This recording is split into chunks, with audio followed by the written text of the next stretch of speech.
The first to vanish was Walt Matthews. He was in charge of wildlife management for Kalgoorlie. It's a city in Australia. My city, as of 6 months ago. It's small. We had a population of around 30,000. It may not seem like much, but that didn't mean that Walt had light hands when it came to his job of management. Between the feral cats, the feral foxes, the rabbits, and the kangaroos, Walt never really had much of an off-season. Nobody wants to hear about this. Killing animals. But if you don't control the population, they can slowly take over. That was Walt's job. Stop the spread. Kalgoorlie itself is situated in a semi-arid region, with a landscape primarily characterized by open scrubland and bushland, rather than dense woodlands. The local vegetation typically includes hardy, drought-resistant plants like eucalyptus trees, mulga, and various shrubs. However, there are some areas around Kalgoorlie where you can find patches of native vegetation and more diverse plant life. For example, Kalgoorlie Arboretum. Located to the west of Kalgoorlie, this area features a variety of local plant species and serves as a space for conservation and education about the region's flora. Bushland reserves. Various small reserves and conservation areas around Kalgoorlie have native vegetation and can offer a more wooded experience compared to the surrounding open areas. This is where Walt had been spending his time lately, trying to protect the vegetation. He went into the bushland reserves around 7 in the morning, as he had been doing for the past couple weeks, but he never came out. Gone. Without a trace. 62 years old with a 3-month-old grandchild. Walt was a lovable guy who loved his family. He was the last guy you would ever expect to vanish. There was a swarm of volunteers who showed up to look for him, including me. I didn't know him well, but he used to buy children's books for his impending grandchild. So me and my coworker became friendly with him after he became a repeating customer at the book exchange. One of the few places to buy a book in my city. There were only a few options for anything, which was part of its charm for me. The lack of options. The simplicity was in abundance. It didn't take long for this new place to feel like home. We spent all weekend searching the reserves, looking for even the most microscopic evidence of wrongdoing. Something that could tell us what happened to Walt. Nothing. Not a shred of evidence. Not one thing to point us in any direction. Walt was just gone. What we did find, what everyone found, was the haze.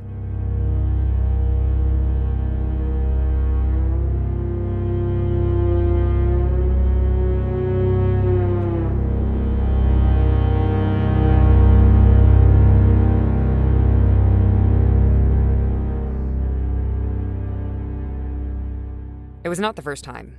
In fact, it was only 2 years prior when we first met the Haze in 2019.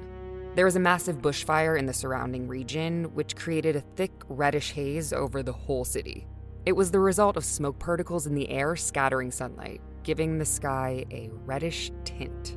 A lot of people around town were having respiratory problems at first, before we realized what it was. People with pre-existing conditions like asthma or chronic obstructive pulmonary disease couldn't even go outside. Luckily, I was okay, other than my eyes getting really irritated. Everyone drove around town like snails. The whole thing lasted about 10 days. And then the haze finally faded away and the skies opened back up. It definitely had a psychological effect.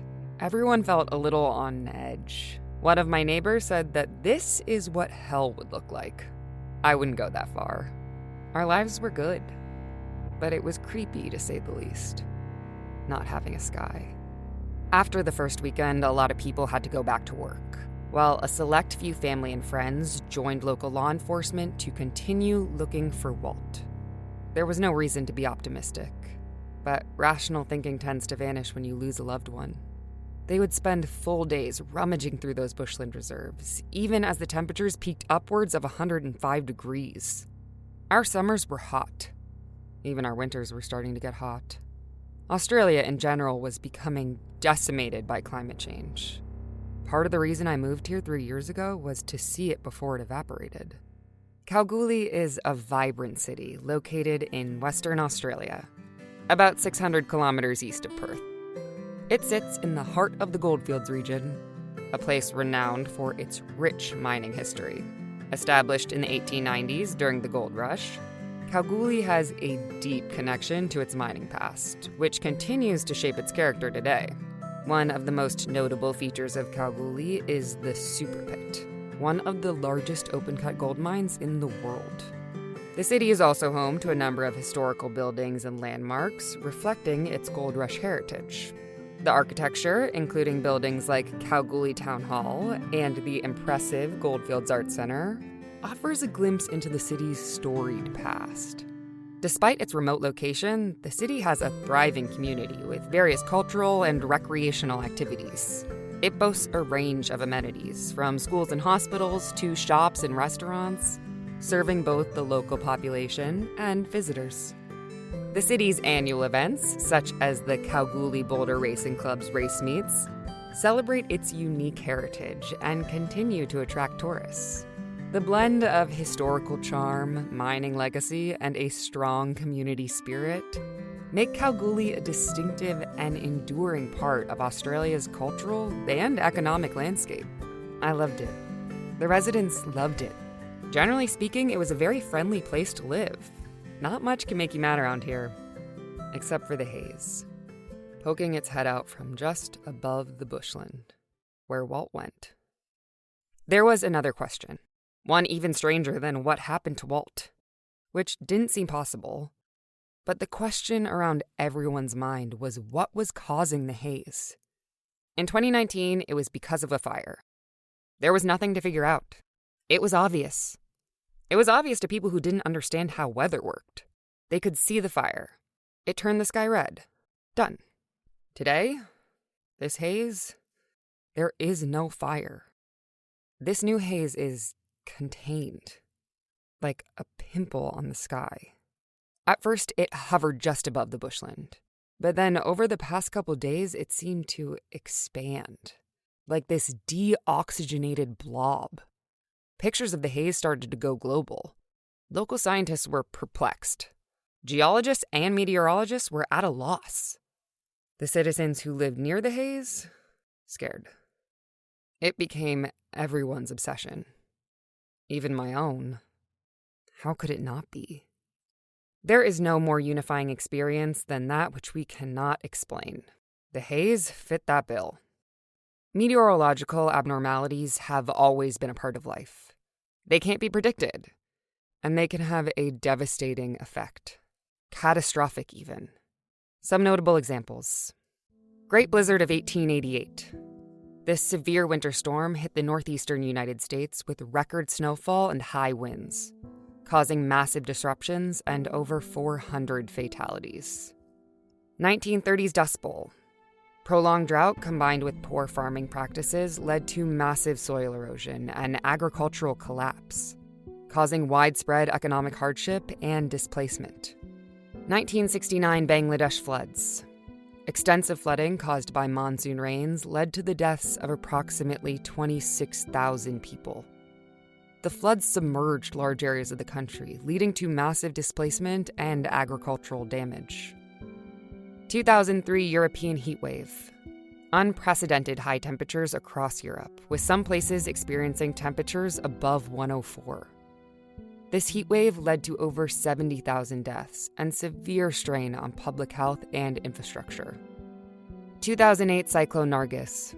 This cyclone struck Myanmar with devastating force, causing widespread flooding and wind damage. It was one of the deadliest cyclones in recorded history, resulting in approximately 138,000 deaths and significant humanitarian issues. 2010 Russian heatwave. Russia experienced one of the most extreme heat waves in recorded history, with temperatures exceeding 104 for extended periods. This heat wave led to wildfires, crop failures, and a significant death toll. 2011 Joplin tornado.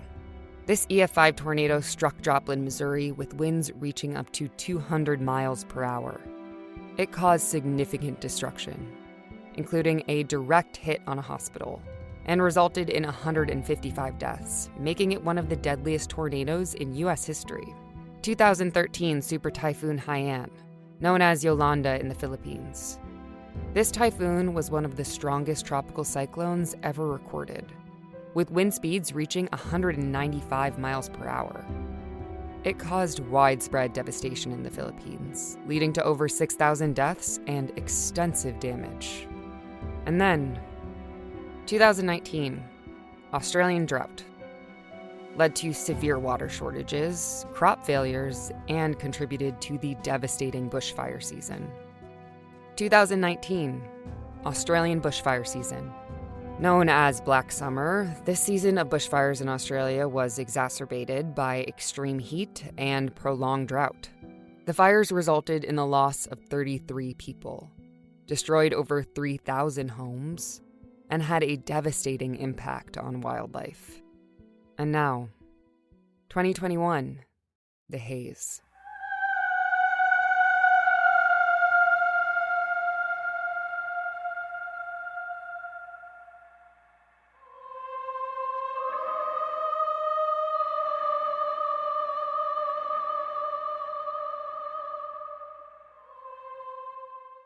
I should point out that I moved to Australia in 2018.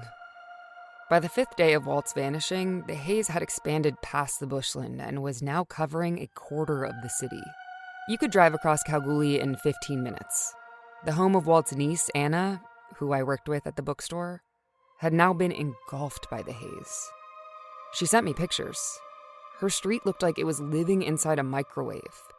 She could drive 10 minutes from her house and be back in reality with blue skies. But as soon as she returned home, it was as if she had stepped into an alternate reality. You couldn't help but become entranced.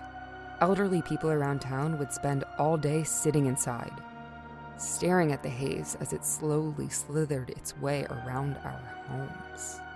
Luckily, I was on the opposite end of the bushland, but it was only a matter of time until I lost my sky too.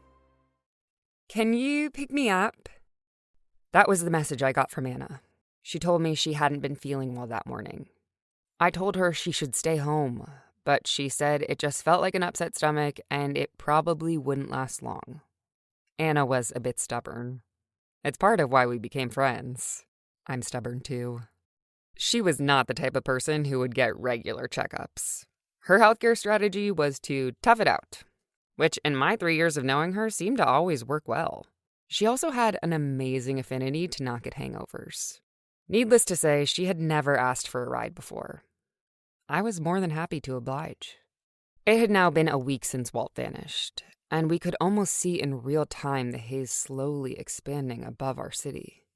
Just our city. We would look up towards what used to be the sky, and it was as if this tidal wave of blood was gliding above you. Surreal was an understatement. It was something out of a comic book. The store was dead. We had 2 customers the entire day. The whole city was comatose. Nobody wanted to leave their homes. We had been through this before, or so we thought.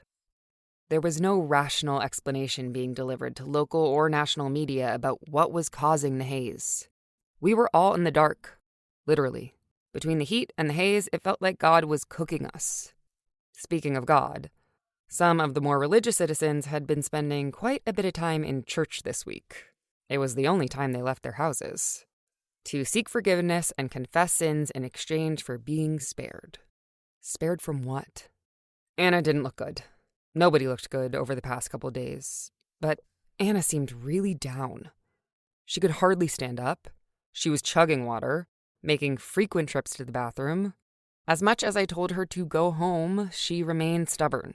Even when I told her that nobody could fire her since she owned the store, she stayed stubborn. Finally, I convinced her to close early, 2 hours early. When we closed up, the haze had now taken over the entire city. Our sky was officially gone. I dropped off Anna and told her to get plenty of rest. If I knew it was the last time I was ever going to see her, I would have told her that I loved her.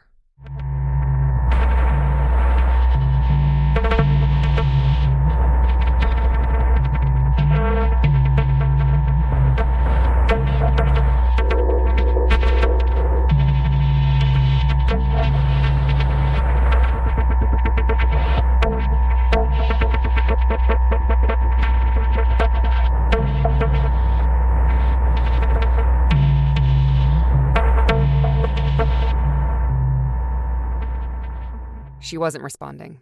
Texts, phone calls, door knocks, nothing. Anna was MIA. I was trying to peek through her windows. I couldn't see anything. The haze had become considerably darker as it expanded. It went from Hawaiian punch red to blood red. One of Anna's neighbors saw me poking around and called out from her window, asking me what was wrong. I couldn't even see who was talking to me, and it was barely 20 feet away.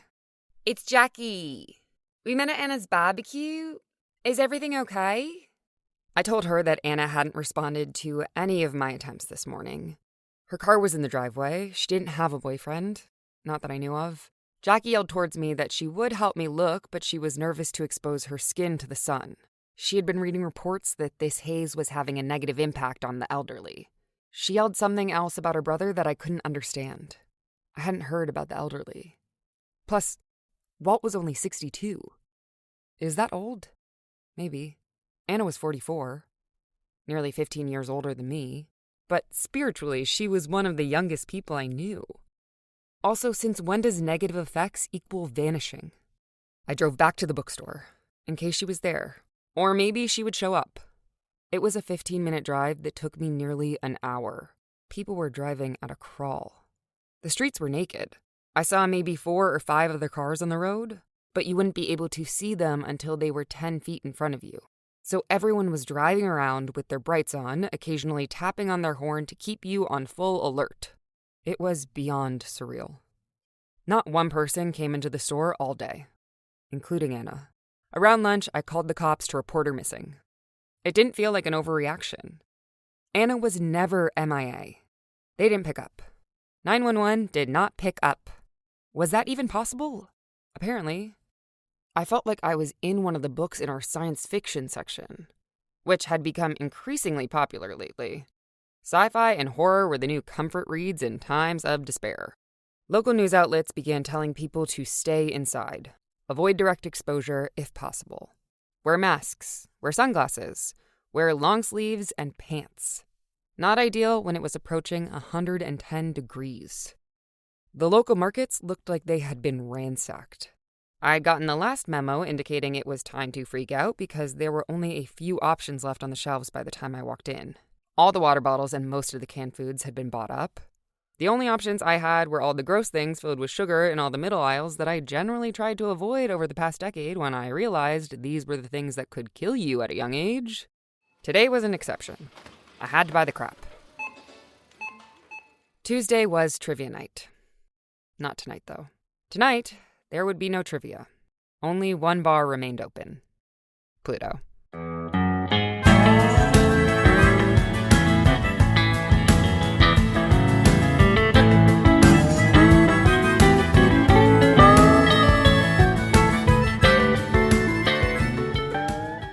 The diviest of all dive bars. Not the kind of place to host trivia. If you wanted a beer, go to Pluto. If you wanted to feel things crawling on your skin, go to Pluto. If you wanted to make some poor life choices, go to Pluto. If you wanted to speak to other people during a time of meteorological abnormalities, go to Pluto. I had to. Being cooped up had no appeal to me, even if it meant grabbing a beer at Pluto's. There was something uplifting about walking into this bar and it feeling normal. The red skin of the regulars was not from the haze. It was from working manual jobs outside for 30 years. There was no TV. The bartender, Brett, called me love in that charmingly older Australian man way, and then asked, what'll it be? I ordered a dark and stormy, a drink that I did not know existed until I came to Australia and had since become my go-to, especially when I was stressed, like now. When Gus passed out in the corner of the bar, nobody batted an eye. Brett walked around the bar counter, helped him back to his feet, and sat him back upright in his stool. Gus's head was slightly swiveling, like a bobblehead doll coming down from a shake. When he finally came back to life, he hopped a few chairs over next to me. Even during the midst of a potentially catastrophic abnormality, Gus sitting next to me seemed like the last thing I needed. It kinda makes sense, doesn't it? Just because it looked like the end of the world doesn't mean you have to be rude to Gus. He's a drunk, sure, but he is a sweet drunk nonetheless. I had to indulge him. What's that, Gus? If you were gonna end the world, you wouldn't walk in the front door and make a big show of it. You'd quietly climb in through the back and try to blend in. The devil wants to watch it burn slowly. There was an intoxicating eloquence to Gus's blunt observation that I found oddly interesting. I couldn't disagree. But he could barely keep his eyes open, so an actual conversation or a follow-up seemed to be ambitious.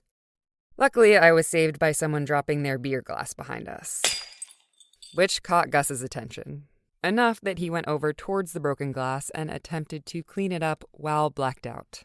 See? He's a sweetheart. The person who dropped the glass was one of the two bowlers whose names I could never remember. But they were always there, always in their bowling shirts, always playing darts in the corner. From within the four walls of Pluto, the Haze did not exist. Until it did. Jackie walked in. Jackie as in Anna's neighbor, Jackie. This is how small our city can feel. You can see the same person twice in one day and not feel as if you were stuck in a time loop. Jackie was nervous. She was covered head to toe in protective clothing. Some light leisure wear that extended even around her face. She looked like a Blue Man groupie. She walked up to the bar and asked Brett if her brother had been in today. Brett said no. She took a deep breath and then stayed by the bar. She was clearly nervous. I walked up next to her, asking if I could help. She explained that her brother was supposed to come by this afternoon to drop off groceries, but she hadn't heard from him since yesterday. It was now 8 p.m. She hoped she would find him here, the place she could usually find him when she couldn't find him. Where could he be? This was becoming a pattern. MIAs on the house. She bundled up extra tight and walked out. The sliver of red that shone in when she opened the door was striking. Remembering Close Encounters of the Third Kind, when that orange was peeking through the keyhole? That was this, on acid. Any crevice in Pluto now had a laser beam shooting through it. It felt like we were surrounded by a SWAT team looking to assassinate us from every conceivable angle. Have you ever walked out of a bar during the middle of the day and the sun feels like it weighs 1,000 pounds? Imagine that on steroids. Brett had given us flattened cases of cardboard to shield us from the walk to our cars, or in others' cases, all the way back to their homes. By the time I got to my car, I couldn't see anyone else. I couldn't even see the bar. When I touched my car handle, I felt an instant burn. I whipped my hand back and spun around, cursing under my breath. I wrapped my hand around my tank top and quickly flipped open my car door. I got about 3 inches towards the inside of my car when I felt the rush of heat. It felt like an inferno was preparing to pop from my steering wheel. My face nearly sizzled as I grabbed my bag of snacks, canned food, and seltzers. I jogged back towards the direction of the bar. It had already been closed. I yelled for Brett. He didn't respond. Nobody did. The usual serene sounds of a town filled with joy had now been swapped out for an ominous buzz. Like bacon crackling on a grill. That's what the air sounded like.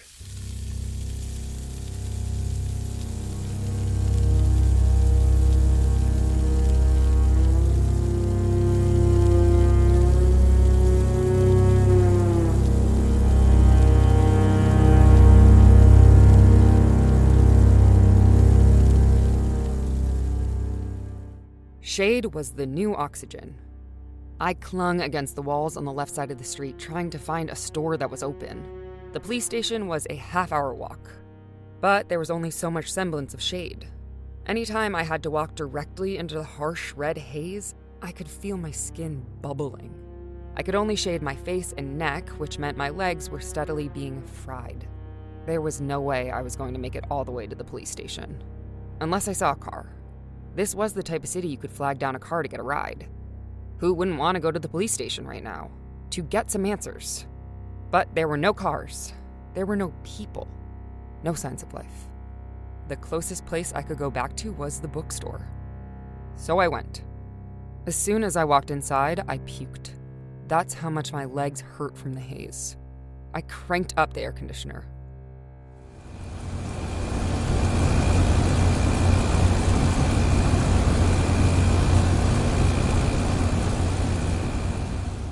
I ran the sink over the back of my neck. Not since I spiked the ball in Lauren Kimberly's face during the state championship had I felt this good. Normally, the big wide windows inside the bookstore were delightful. We didn't need to turn the overhead lights on. Ever. That's how much natural sunlight we got. The haze had now become so red that I couldn't see anything outside the store. Even standing near the glass, I could feel the heat boiling up against it. I found a tiny fan and sat in the corner, opting to turn off the air conditioner. Who knew how long it would be till the power shut off? I had to be conservative. My phone had no service. Normally I didn't care. But there was zero communication with the outside world, and things only seemed to be magnifying with each passing second. I snuggled up into the back corner of the office. Anna had been through enough hangovers to keep a little pillow and sheet in the bottom desk drawer in case she had to take a power nap during lunch. My only available option at the moment was to fall asleep and hope for a better tomorrow.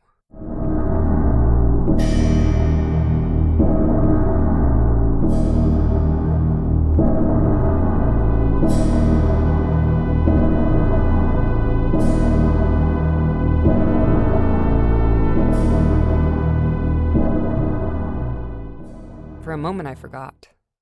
If I could live in that moment forever, I would. But it was fleeting. I checked my watch. It had stopped at 2:37. There was no way to know what time it actually was. Somehow I felt refreshed. Similar to how a day at the beach leads to a great night's sleep, my body was ecstatic to shut off its brain and nerve endings for just a little while. Now back to reality. The nightmare. It was so dark inside the store that the windows seemed to vanish, as if there was no barrier between me and the haze. I felt like I was underwater, submerged, swimming inside this malignant vessel of blood trying to find oxygen. There was one thing I could see, though. It was vague, but I could see the outline. Hands. Handprints on the windows. All over the windows. From eyeline to 15 feet high. Handprints. Some small, some big, some overlapped. They were everywhere. And then I heard it. I couldn't describe it even if I tried. But it echoed through the entire street. It felt as if this sound was swimming through the haze. What I saw next was beyond my understanding. It was a creature that appeared almost translucent. Mammoth.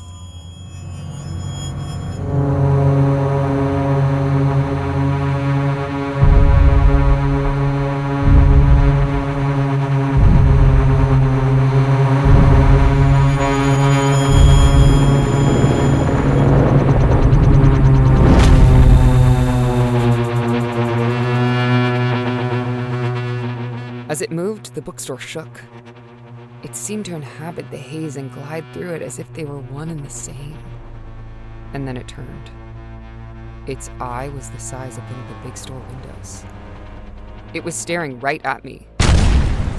The Big Bang was so quick and powerful that everything went to black. I woke up in the travel section. My body had flown across the room and smashed into the corner of the bookshelves. I had most likely broken my shoulder and potentially sprained my neck. It was hard to move. Standing above me were multiple figures wearing pitch-black hazmat suits. A hand reached down to lift me up. All I could muster was a middle finger.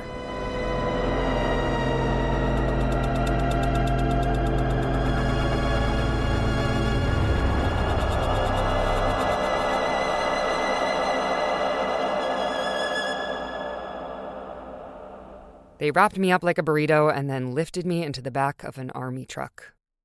I was barely conscious, but from what I could tell, the haze had subsided significantly. By the time I felt fully awake, I was lying in a hospital bed, staring at a tiny TV that had Wheel of Fortune playing. I could feel the sun shining on my hand. It was back. The skies were back. A military officer walked into my room and sat next to the bed. He asked me to describe in detail everything that happened during the last 24 hours. I told him as best I could. About 10 minutes in, I stopped to ask him what had happened. What was the haze? What caused it? He said the cause was still being determined, but they hoped to resolve it shortly. I asked about Anna. He said he would look into it for me. He got a phone call and had to leave. If he had a call, that meant phones were working. I called Anna. No response. It was only at this moment did I realize that the haze had not gone away. I had. I was now in New Zealand. And then it popped into my head. Like a flash of light. That beast that had swam down the street. Was that real? I couldn't help but think about what Gus had said to me inside Pluto's bar. If you were gonna end the world, you wouldn't walk in through the front door and make a big show of it. No. You'd quietly climb in through the back and try to blend in. The devil wants to watch it burn slowly. And then I got a text on my phone. From Anna. It was only one word. Help.